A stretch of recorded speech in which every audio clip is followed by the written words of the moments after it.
Hello दोस्तों, आपका बहुत बहुत स्वागत है स्लीपी क्लासेस में। और हम फिर से हाजिर हैं आपके लिए करंट अफेयर्स के साथ। देखिए दोस्तों, जो करंट अफेयर्स हम जब भी कभी प्रिपेयर कर रहे होते हैं तो हमारा एम रहता है कि पिछले 1.5 ईयर्स के सारे करंट अफेयर्स जो कि इम्पॉर्टेंट हैं हम उन्हें तैयार करके आपके पास लेके आएँ।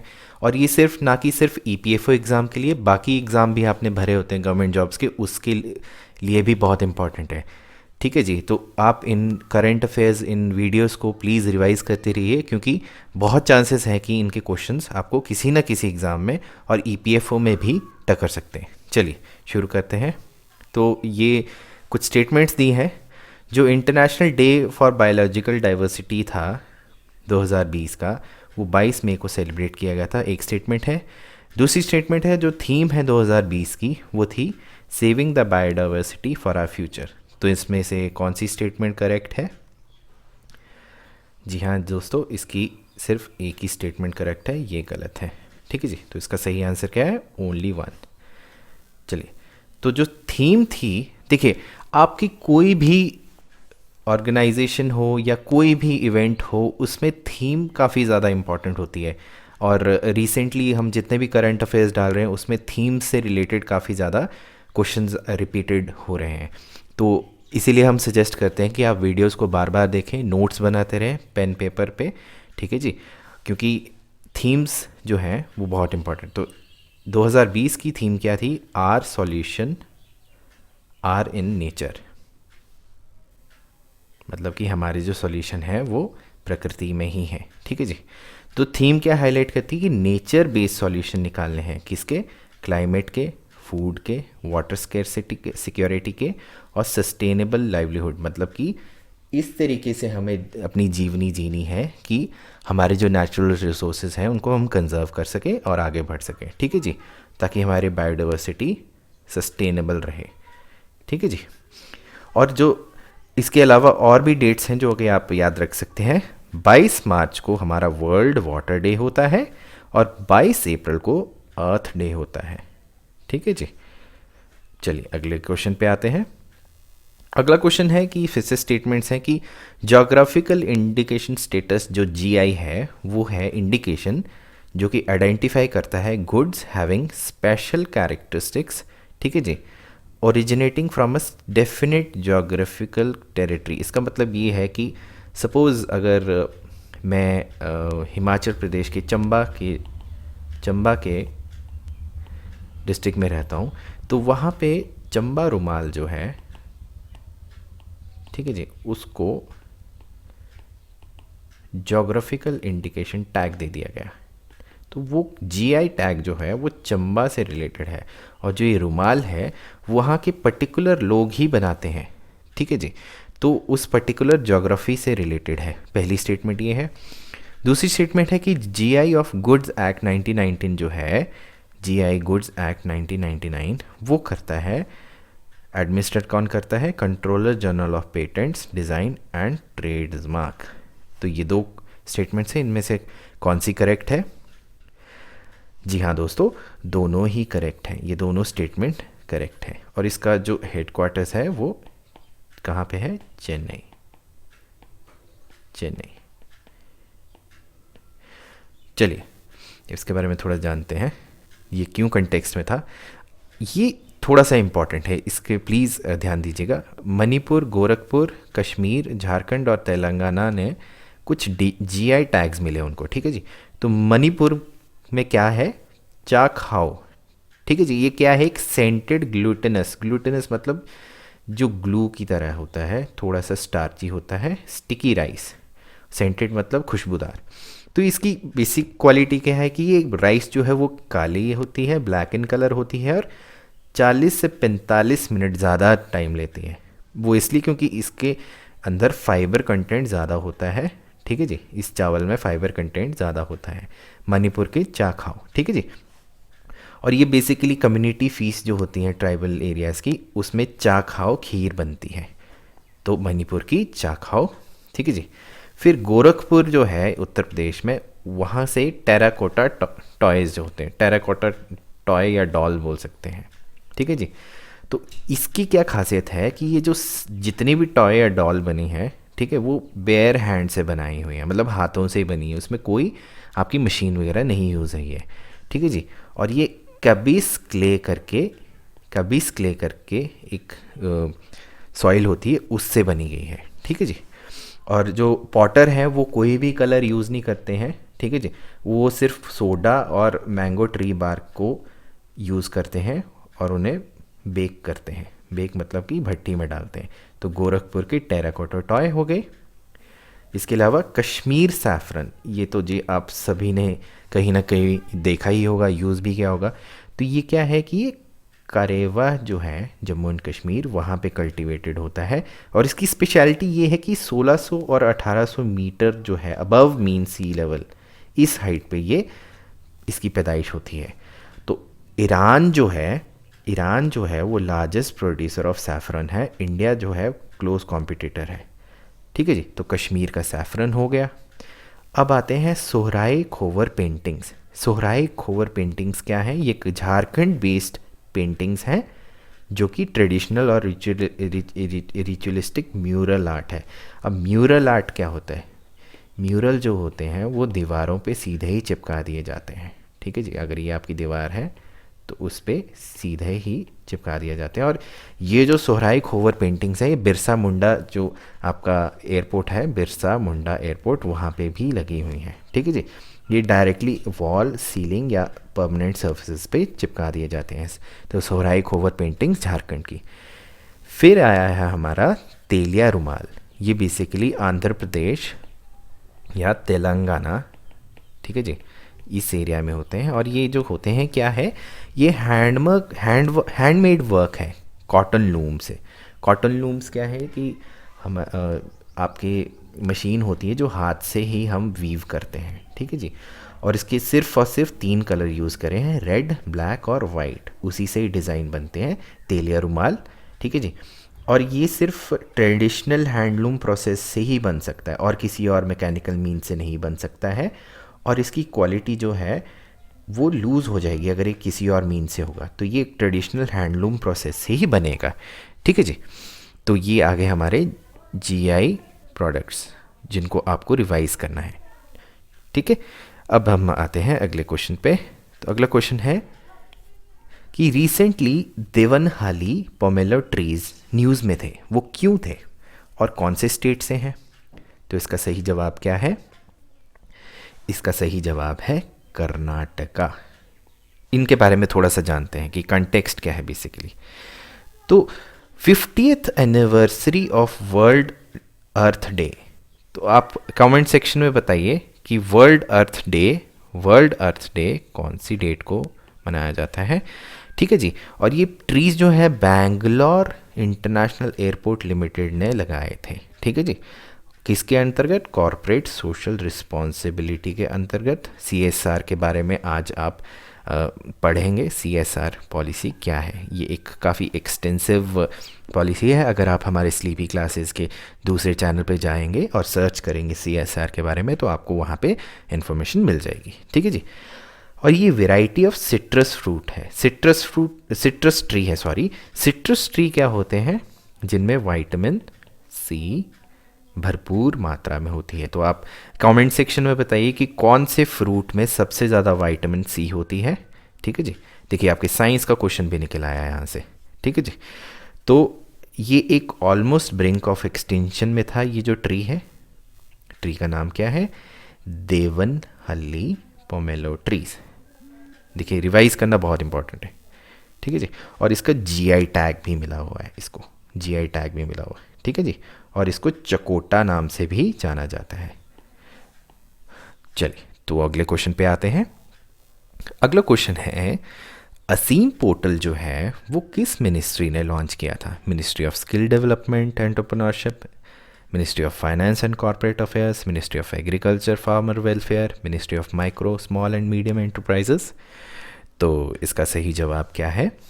इसका सही जवाब है ministry of skill development and entrepreneurship. तो इसके बारे में थोड़ा सा जानते हैं कि असीम का मतलब क्या है। असीम का मतलब है आत्मनिर्भर स्किल्ड एम्प्लॉयर मैपिंग, ठीक है जी। अब एम्प्लॉय और एम्प्लॉयर मैपिंग जहाँ आ गया, वहाँ पे हमारे ईपीएफओ के क्वेश्चंस थोड़े से इम्पॉर्टेंट हो जाते हैं, ठीक है जी। तो बेसिकली क्या है कि आपकी डिमांड डिमांड और सप्लाई जो होती है, उसको उसके फ्लो जो है किसका, स्किल्ड वर्कफोर्स का, उसको बिल्कुल ठीक रखने के लिए ये एक हमने मैपिंग सिस्टम लेके आए हैं, ठीक है जी। और ये क्या है, एक आर्टिफिशियल इंटेलिजेंस बेस्ड प्लेटफॉर्म है, ठीक है जी। तो ये इंफॉर्मेशन फ्लो जो है, डिमांड और सप्लाई गैप जो है, उसको ठीक करने के लिए किया हुआ है, ताकि हमारी इकोनॉमी जो है वो बूस्ट करे। क्योंकि स्किल्ड इंडिया के अंतर्गत जितनी ज़्यादा स्किल्ड वर्कफोर्स होगी, उतना ही हमारी इकोनॉमी के लिए बेटर होगा। ऑलराइट, नेक्स्ट क्वेश्चन पे आते हैं। ये 5 स्टेटमेंट दी है कि एक भारत श्रेष्ठ भारत जो है वो प्राइम मिनिस्टर मोदी जी ने 2015 में लॉन्च किया था। और को क्यों लॉन्च किया था, to for the understanding and bonding between states, मतलब स्टेट्स के बीच में अंडरस्टैंडिंग और बॉन्डिंग बढ़े, ताकि भारत की एकता और अखंडता बरकरार रहे। ये पहली स्टेटमेंट है। दूसरी स्टेटमेंट है कि रिसेंटली गवर्नमेंट ने वर्चुअल टॉय हैकाथॉन, ठीक है जी, टॉय हैकाथॉन 2021 लॉन्च की थी। तो इनमें से कौन सी स्टेटमेंट करेक्ट है? इनमें दोनों स्टेटमेंट ही करेक्ट है, ठीक है जी। इसके बारे में थोड़ा सा देखते हैं कि कॉन्टेक्स्ट क्या है इसका। तो आपको जान के काफ़ी ज़्यादा हैरानी होगी कि हमारे 80% जो टॉयज़ हैं वो इंपोर्ट किए जाते हैं, ठीक है जी। तो हमारा इसका ऑब्जेक्ट क्या है कि इनोवेटिव टॉयज़ बनाने हैं हमने इंडियन वैल्यू सिस्टम में। अब देखिए, बचपन में आप सब ने लट्टू से खेला होगा, ठीक है जी। तो वो कौन सा टॉय है, वो इंडियन टॉय ही है, लट्टू, ठीक है। इस तरीके से बहुत से काफ़ी ज़्यादा टॉयज़ हैं जो कि इंडिया में हमारे बचपन में हम सब खेलते थे, लेकिन अब वो इतने नहीं हैं मार्केट में। तो ये जो हम लेके आए हैं वो किस लिए है हैकाथॉन, ताकि प्रमोट किया जाए कि इंडिया एक ग्लोबल टॉय मैन्युफैक्चरिंग हब बने। अब अगर आप कभी भी अपने किसी छोटे बच्चे या कज़न के लिए अपने टॉय खरीदे होंगे, तो आप देखेंगे उनमें मोस्टली मेड इन चाइना लिखा होता है, ठीक है जी। तो ये जो हैकाथॉन है, इसमें टोटल 9 टीम्स हैं, ठीक है जी। और उसमें जो थीम्स रखी हुई हैं, उसमें फिटनेस, स्पोर्ट्स और ट्रेडिशनल इंडियन टॉयज़ पे फोकस किया गया है। और जो पार्टिसिपेंट हैं उनको 50 लाख तक का प्राइज़ मनी भी मिल सकता है, ठीक है जी। चलिए अब अगले क्वेश्चन पे आते हैं। अगला क्वेश्चन है, नेशनल यूथ डे कब सेलिब्रेट होता है? 12 जनवरी, 12 फरवरी, 12 मार्च, 12 अप्रैल। देखिए, इस तरीके के जब भी क्वेश्चन आपको आएंगे तो उसका सिग्निफिकेंस किसी न किसी एमिनेंट पर्सनालिटी से ज़रूर होगा। और आपको अपने क्वेश्चंस को रिलेटेबिलिटी में अगर आप रखते हैं तो आपको बहुत ज़्यादा फ़ायदा मिलेगा। तो जी, इसका सही आंसर क्या है? जी हाँ, इसका सही आंसर है 12 जनवरी। 12 जनवरी को ऐसा क्या हुआ था? तो 12 जनवरी जो है वो बर्थ एनिवर्सरी है किसकी? स्वामी विवेकानंद की, ठीक है जी। और इसको स्वामी विवेकानंद जयंती भी कहते हैं। ऑलराइट, तो ये सबसे इम्पॉर्टेंट है कि 12 जनवरी को स्वामी विवेकानंद जी की एनिवर्सरी है। और इस बार ये जो थीम है इसका, इस फेस्टिवल का, वो क्या था? युवा उत्साह नए भारत का। तो ये इम्पॉर्टेंट है। आपको डेट पता चल गई, ठीक है जी, और आपको थीम पता चल गई। और एडिशनली अगर आपको अपनी मॉडर्न हिस्ट्री भी और आपको कवर करनी है, तो यहाँ से आपको एक क्वेश्चन बनता है, आपने पढ़ना है स्वामी विवेकानंद जी के बारे में। ऑलराइट, चलिए अब नेक्स्ट क्वेश्चन पे आते हैं। नेक्स्ट क्वेश्चन है, एक्सरसाइज कवच क्या है? एक्सरसाइज कवच क्या है? ये एक ट्राई सर्विस मिलिट्री एक्सरसाइज है, ये एक नेवल प्रिपेयर्डनेस एक्सरसाइज है, एक कोस्ट गार्ड एक्सरसाइज है, या कुछ भी नहीं इनमें से। तो इसका सही आंसर क्या है? इसका सही आंसर है a tri service military exercise. चलिए इसके बारे में थोड़ा सा और जानते हैं। तो ये ट्राई सर्विस मिलिट्री एक्सरसाइज जो है वो अंडमान और निकोबार कमांड ANC के अंडर आता है। और ये एक only joint forces command of the country है। जॉइंट फोर्सेस का मतलब है Indian air force, Indian navy, Indian army और इंडियन कोस्ट गार्ड। ये सब लोग सारे यहाँ पे जॉइंट फोर्सेस कमांड है, ठीक है जी। और इसका जो हेडक्वार्टर है वो पोर्ट ब्लेयर में है, ठीक है जी। तो ये जो एक्सरसाइज कवच है इसमें कौन कौन पार्टिसिपेट करता है? Indian army, Indian navy, Indian air force और इंडियन कोस्ट गार्ड। देखिए 26/11 के बाद हमारी प्रिपेयर्डनेस लेवल काफ़ी ज़्यादा बढ़ गई हुई है, ठीक है जी। उसी साल हमने NIA भी इस्टेब्लिश कर दिया था, क्योंकि हमारा मोस्टली जो कोस्टल एरिया है, देखिए ये इंडिया का कोस्टल एरिया है, half of the India is here. तो देखिए we are always under the threat. आप कमेंट सेक्शन में बताइए कि हमारे टोटल कोस्टल एरिया कितने किलोमीटर्स का है, ठीक है जी। This is one of the questions जो कि आपसे पूछा जा सकता है विभिन्न एग्जामिनेशन में। तो कमेंट सेक्शन में बताइए कि हमारा कोस्टल एरिया कितने किलोमीटर्स का है, ठीक है जी। चलिए, तो ये जो एक्सरसाइज है वो मैरीटाइम सर्वेलेंस एसेट करती है, मतलब कि आपके समुद्री एसेस करते हैं कि कहाँ पे क्या इशू है, ये सारी कवरेज कैसे करनी है, ठीक है जी। एयर डिफेंस करती है, मतलब इंडियन एयरफोर्स, सबमरीन और लैंडिंग ऑपरेशंस जो कि है वो इंडियन नेवी करते हैं। तो ये एक कोलैबोरेटेड है चारों फोर्सेस के, ठीक है जी। चलिए नेक्स्ट क्वेश्चन पे आते हैं। नेक्स्ट क्वेश्चन है कि बंदरगढ़ टाइगर रिजर्व कौन से स्टेट में है? उत्तर प्रदेश, ये मध्य प्रदेश, बिहार, छत्तीसगढ़। तो इसका सही आंसर क्या है? इसका सही आंसर है मध्य प्रदेश। अब आप कमेंट सेक्शन में कह सकते हैं कि सर ज्योग्राफी सेक्शन तो EPFO में है नहीं, तो आप ज्योग्राफी के क्वेश्चन क्यों डालते हैं? देखिए करंट अफेयर जो होते हैं वो नेशनल और इंटरनेशनल इम्पोर्टेंस में जब भी आपके न्यूज़ में रहते हैं तो वो ज्योग्राफी का नहीं रहता है क्वेश्चन, वो करंट अफेयर का आता है। वो देखिए क्यों आया है ये, इसके बारे में थोड़े जानते हैं। तो इंडिया की जो first hot air balloon wild life safari है ना जी, वो यहाँ पे शुरू हुई है, तो इसलिए ये न्यूज़ में था, first wild life balloon safari, ठीक है जी। और जो ये एक्टिविटी है, जो वाइल्ड लाइफ सफारी जो होगी वो बफर एरिया में होगी। मतलब कि बफर एरिया क्या होता है?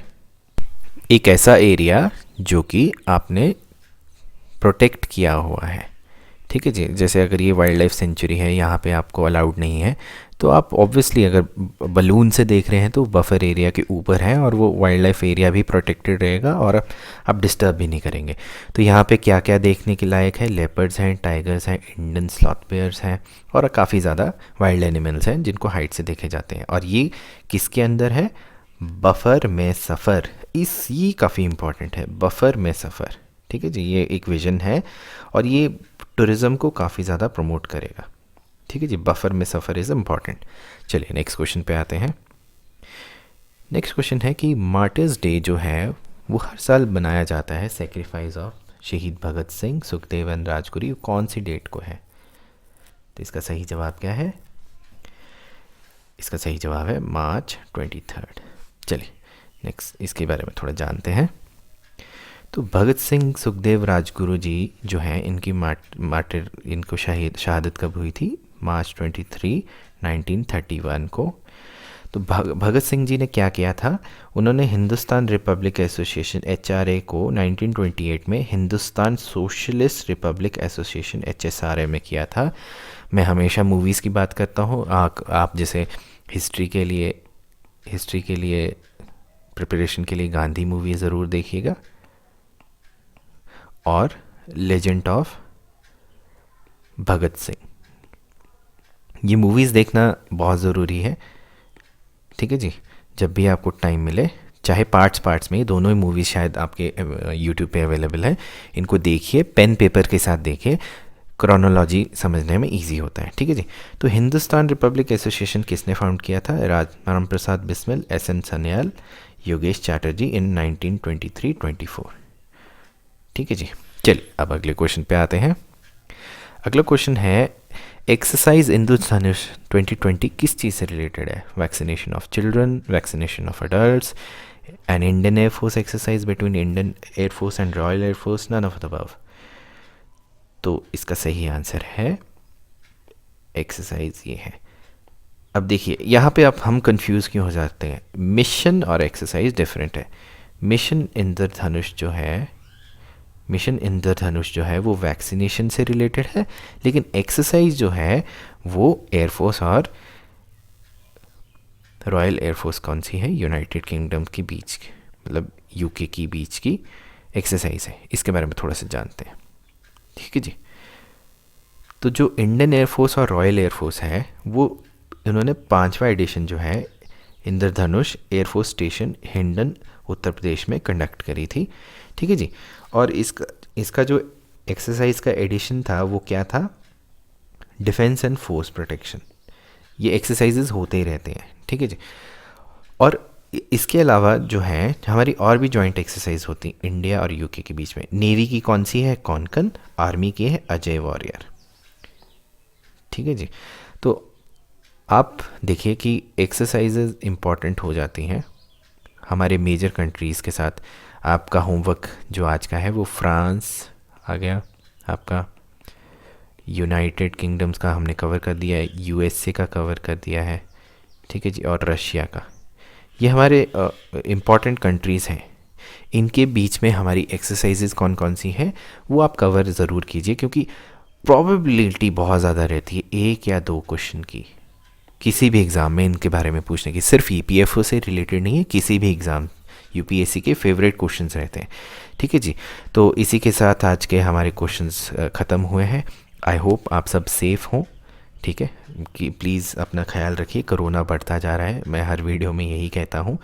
और प्रैक्टिस करते रहिए, रिवीजन करते रहिए, और वीडियोस को बार बार देखते रहिए। आपकी जितनी रिवीजन होगी उतना ही बेटर है। Thank you so much, have a very nice day.